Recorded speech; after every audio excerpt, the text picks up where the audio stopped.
சுவாச காற்றே வரும் பாதை பார்த்து உயிர் தாங்கி நான் இருப்பேன்.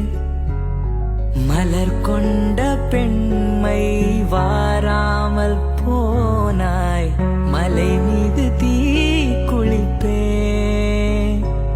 என் உயிர் போகும் போனாலும் துயரில்லை கண்ணே, அதற்காகவா பாடினேன். வரும் எதிர்கால